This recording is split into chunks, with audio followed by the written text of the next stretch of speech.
En décembre 2018, Danielle Bousquet, présidente du Haut Conseil de l'égalité à l'égalité entre les femmes et les hommes, rappelait l'obligation légale de présenter le rapport égalité dans chaque collectivité.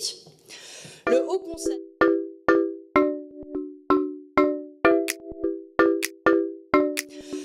Conseil a en effet publié une étude sur les rapports égalité prévus par la loi du 4 août 2014. Et si la loi semble plutôt bien mise en œuvre dans les départements et les régions, les communes et les intercommunalités semblent afficher un retard en la matière. À Montreuil, on peut affirmer fièrement que l'objectif d'irriguer l'ensemble des politiques sur son territoire est en bonne voie. La première partie de ce rapport est la photographie de la situation en matière d'égalité professionnelle et la ville de Montreuil est en majeure partie sur les chiffres à l'image de la société. Les femmes sont investies dans les instances collectives paritaires. La parité est à souligner parmi les titulaires tant du côté des organisations syndicales que de la municipalité.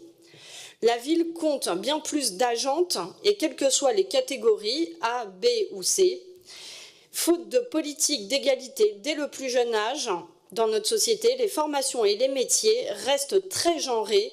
Ainsi, la caricature aboutit à Montreuil, avec plus de 89% d'agents hommes dans le service de la police municipale et plus de 94% d'agents femmes dans le secteur du médico-social. À noter que parmi notre direction générale, la parité est respectée, même s'il est à regretter que les cadres femmes comptent moins parmi les postes à responsabilité, avec encore un grand différentiel, 33% de femmes contre 67% d'hommes. Là-dessus, nous pouvons agir et devons y remédier sur les prochaines années. Les agentes restent majoritaires parmi les plus bas salaires et la population précaire, 66% des effectifs non permanents. Sur les postes en horaire décalé, je pense notamment aux agentes sur la question de l'entretien des écoles, sur les temps partiels également à hauteur de 85% et sur la prise en compte des congés parentaux. Cet état des lieux n'est pas une fatalité. Malgré l'absence de politique nationale et de moyens dédiés, Montreuil, dans son rôle de ville employeur, propose des pistes d'action pour renforcer progressivement l'égalité professionnelle, avec le plan de titularisation, le plan de formation, l'examen des demandes de remplacement de congés maternité et la mise en place du plan contre le sexisme et le harcèlement sexuel au travail. Je m'en félicite car peu sont les collectivités qui proposent des actions pour favoriser l'égalité réelle. C'est ce que soulignait notamment le Haut Conseil à l'égalité. La seconde partie du rapport présente la politique municipale de Montreuil en faveur des droits des femmes et des jeunes filles et de la lutte contre les violences faites aux femmes et jeunes filles.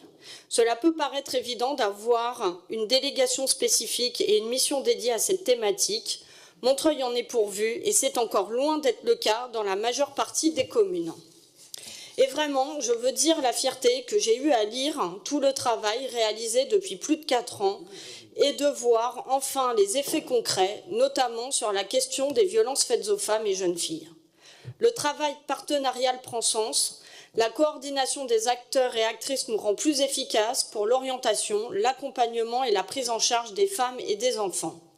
Un grand merci à tous les agents sur cette difficile thématique, aux associations et institutionnels pour leur professionnalisme, leur investissement et leur engagement également. On avance, les retours des professionnels comme des femmes sont davantage positifs, les orientations se font plus facilement, les dispositifs ont été revus, des outils ont été créés. Évidemment, rien n'est fini et tout reste toujours à améliorer. Un chiffre notamment concernant les femmes en fait, qui sont suivies pour la question du relogement et qui sont victimes de violences ou qui l'ont été. C'est 18 femmes relogées en 2018 sur près de 100 qui sont suivies. Le soutien de la ville se poursuit auprès de nombreuses associations et en matière d'égalité, j'ai aussi favorisé l'émergence d'un réseau pour plus d'horizontalité entre les femmes et les associations. Le collectif intitulée « Les Montreuilloises » prend forme. Une magnifique banderole a été réalisée par une graphiste féministe et vous aurez l'occasion de pouvoir voir cette banderole et de retrouver ce collectif Les Montreuilloises le mercredi 13 mars sur la place Jean Jaurès sur le thème « Les Montreuilloises prennent la place ». Enfin, pour conclure, les avancées sont manifestes et pourtant il reste encore beaucoup à faire, notamment pour intégrer l'égalité dans toutes les politiques publiques.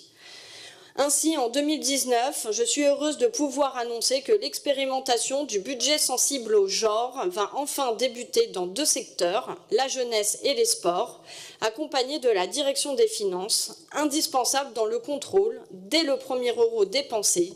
C'est ça l'exigence d'une égalité femmes-hommes au premier euro. La toute première fois au monde à penser et initier le lien entre le budget d'un pays et promouvoir l'égalité, c'était en 1984 en Australie, suivi par le Royaume-Uni et le Canada. L'Islande l'a fait aussi à l'échelle du pays pour répondre à la crise économique de 2008. En France, je ne sais pas si nous sommes la première ville, du moins parmi les toutes premières.